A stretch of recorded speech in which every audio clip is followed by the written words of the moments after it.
DSPR 156. Magandang araw, Pilipinas. Ito ang iyong DSPR 156. Galing sa Pagarian City Science High School, nagbabalik ko pang maghatid ng mainit at makabuluhang balita. Ako si Aldea Albino Macasero, ang anchor na hindi nasisero sa puso ng mga tao. At ako naman si Aliza Makaampaw. Ngayong araw ating pag-uusapan ang lumalalang kaso ng kidnapping sa bansa. Isang krimen na patuloy na nagdadala ng takot sa maraming Pilipino. Totoo yan, Aliza. May mga bagong insidente na magdukot. Kaya tatalakayan natin ang mga detalye, mga dahilan at kung paano ito maiwasan. Sa nakalipas na linggo, isang 17 anyos na dalagita mula sa Quezon City ang napaulat na dinukot habang pauwi mula sa eskwelahan. Sa CCTV footage, makikita sa pilitan siyang isnakay sa isang puting van. Ayon sa pulisya, ginagamit ng mga sindikato ang iba't ibang modus operandi, kabilang panggagaya sa mga grab at taxi drivers, pati na rin sa paggamit sa social media upang makapanilang ang mga biktima. Sa katunayan, hindi lang mga kabataan ang target. May mga kaso rin ng kidnapping for ransom, kung saan ang mga kriminal ay nananghihingi ng malaking halaga mula sa pamilya ng biktima kapalit ng kanilang kalayaan. Bago natin ito ipagpatuloy, meron tayong latest updates ng showbiz na always nating mamimiss! Hello mga ka-showbiz! Ngayon, pag-uusapan natin ang isang viral na video na pinag-uusapan sa social media. Tampok ang internet personality na si Tony Fowler at ang kanyang pamilya, ang Toro family. Kamakailan lamang, nag-viral ang isang video kung saan makikita si Tony Fowler kasama ang Toro family sa isang fine dining restaurant. Sa video, mapapansin ang kakaibang reaksyon ni Tony habang tinuturuan ng kanyang pamilya ng tamang asal sa ganitong uri ng kainan. Ang kanyang linya na tayo ay nasa fine dining restaurant ay agad na naging pag-uusapan at nag-trending sa iba't ibang social media platforms. Maraming netizens ang natuwa at nagbahagi ng kanilang mga reaksyon sa naturang video. Ang ilan ay nagbigay ng papuri sa pagiging totoo at natural ng pamilya, habang ang iba naman ay nagbigay ng kanilang opinion tungkol sa tamang asal sa fine dining settings. Sa TikTok, maraming users ang gumawa ng kanilang sariling bersyon ng linya ni Tony na naging sanhi ng pagdami ng mga parodic videos at memes. Ang hashtag na fine dining ni Tony ay umani ng milyong-milyong views at patuloy na lumalago. Bagamat puno ng katatawanan ng video, ipinapakita rin nito ang kahalagahan ng tamang asal at etiquette, lalo na sa mga formal na okasyon. Maraming viewers ang nagsabing natutunan nila ang ilang mga itutunin sa fine dining dahil sa video na ito. At iyan ang ating mga updates sa show.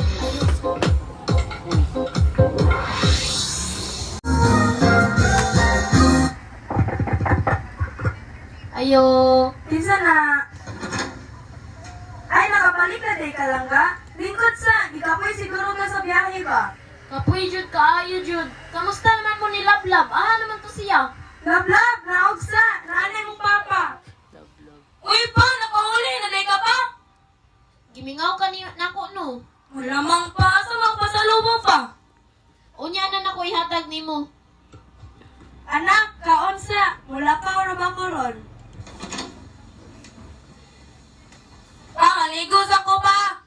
O sige na ka.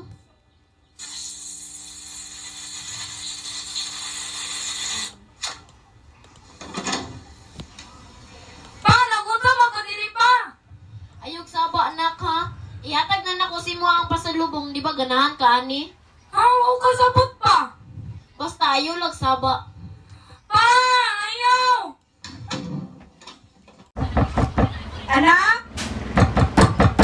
Anak! Yun sa mo na ni mo yung mga anak! Hani, wala na ko gituyo. Wala kay ayo naman! Bata pa na yung mga anak! Ipapriso sila! Ayaw nagbalik diri!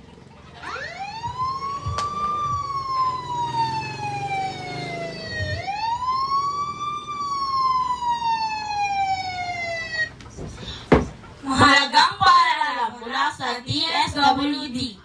Palaging bantayan ang iyong mga anak kung ang iyong asawa ay adik o lasinggero. Palaging tandaan na DSWD ay palaging aktibo sa mga ganitong kaso.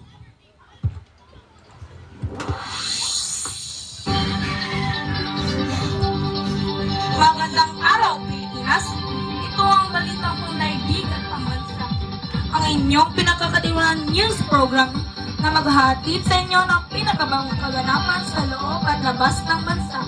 Ako si Ninya Tina Amasrero.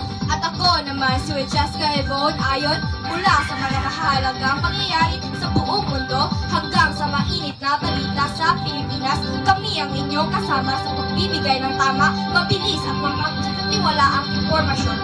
Simulan natin sa mga pangunahing balita mula sa ibang bansa. Ayon sa pinakahuling ulat na International Monetary Fund, tumagal ang paglago ng ekonomiya sa ilang bansa dahil sa tumataas na inflation at patuloy na epekto ng political tensions. Ang bansang Magandang araw, Pilipinas! Ito ang balitang pandaigdig at pambansa. Ang iyong pinagkakatiluang news program na maghahatid sa inyo ng panibagong kaganapan sa loob at labas ng bansa. Ako si Chelsea G. Vasco. At ako naman si Francesca Yvonne Ayon mula sa mga mahalagang pangyayari sa buong mundo hanggang sa maiinit na balita sa Pilipinas. Kami ang inyong kasama sa pagbibigay ng tama, mabilis at mapagkakatiwalaang impormasyon. Simulan natin sa mga pangunahing balita mula sa ibang bansa. Ayon sa pinakahuling ulat ng International Monetary Fund, IMF, bumagal ang paglago ng ekonomiya sa ilang bansa dahil sa tumataas na inflation at patuloy na epekto ng geopolitical tension. Ang mga bansang tulad ng United States, China at European nations ay kasalukuyang nagsasagawa ng hakbang upang matatag ang kanilang ekonomiya. Sa ibang balita, isang malakas na lindol ang tumama sa bansang Japan na may lakas sa 7.5 magnitude na nagdulot ng landslides at tsunami warning sa ilang lugar.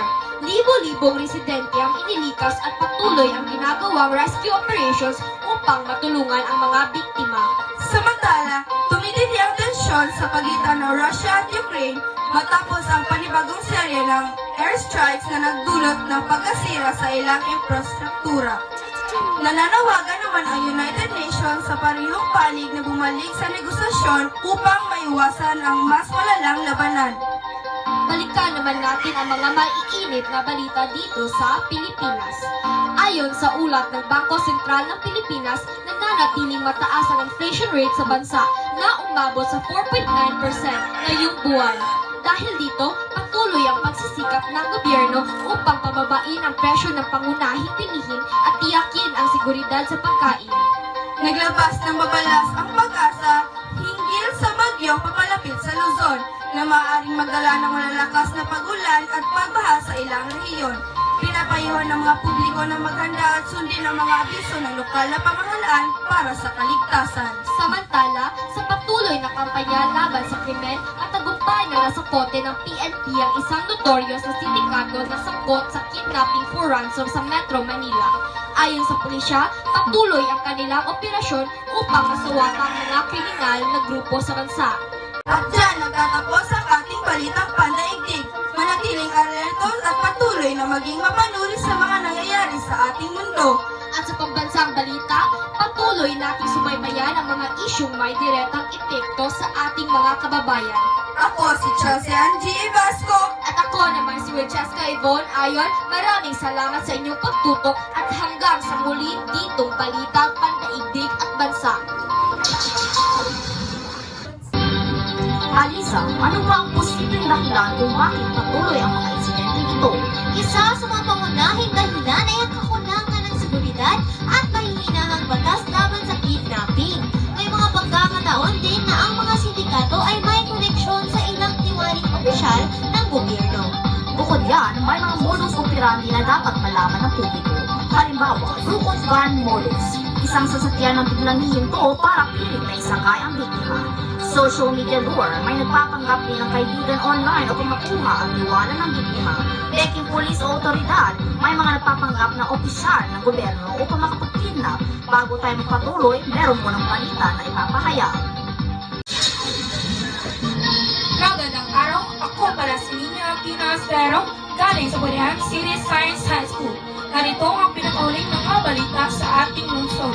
Mahigit 11 milyong halaga ang smuggled na sigarilyo na nasabi sa isang checkpoint sa Burihan City. Isang minivan ang hinaharang ng mga otoridad at natuklasan ang 194 master cases ng sigarilyo. Ang mga suspect ng karapagaramento ay i-turn over sa barrio of Pascus. Sugatan sa isang ina at anak matapos pagbaringin ang kanilang sasakyan sa barangay na Pulan. Patuloy ang investigasyon upang matukoy ang mga salarin. Ako, si Ninya Tina Astrero, manatiling updated dito lang sa balitang lokal ng Cagayan City at stay safe mga Pagadianos! Mahalagang mapanuri at paneto sa paligid upang maiwasan ang panganib sa pagtutog. Ilan sa mga dapat tandaan ay huwag sumakay sa hindi kilalang sasakyan. Iwasan ang paglabas ng isa lalo na sa gabi. Huwag basta-basta makikita sa hindi kilalang tao online. Palaging paalam sa pamilya o kaibigan kung nasaan ka. Mahigpit ding pinaalahan ng pulisya ang publiko na agad iulat ng anumang kahina-hinalang kilos o insidente sa kanilang lugar. Maaari itong itulong sa hotline ng PNP 117 o sa lokal na barangay at pulisya. Bago natin ito tapusin, atin naman makikita ang latest updates ng sport news natin!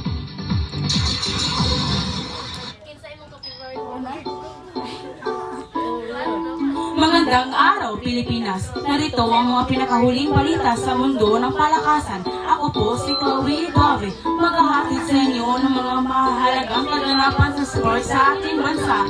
Mainit na balita mula sa 9th Asian Winter Games sa Harbin, China.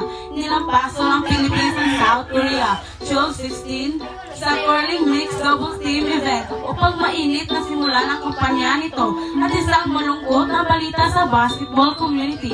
Pumanaw si Ken Sigora, manlalaro ng maharlikang Pilipinas Basketball League matapos tambangan ang pagbabarilin. Patuloy ang investigasyon ng mga otoridad upang matukoy ang motibo ng mga salarin sa krimen. At iyan ang mga pinakahuling balita sa mundo ng palakasan sa Pilipinas.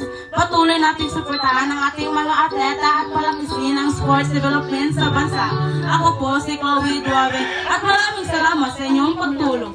Magandang araw at huwag niyong kalimutan na always stay sporty. Salamat, Chloe! Tunay nang nakakabahala ang nawalalang mga balita tungkol sa sports. At dito natatapos ang ating talakayan ngayong araw. Lagi natin tandaan, ang kaalaman ay pagiging mapagmatiyak at susi sa ating kaligtasan. Ako si Aliza B. Makaampaw. At ako si Andrea Aldino Macasero. At maraming salamat sa iyong pagtutok. At ingat lagi, Pilipinas!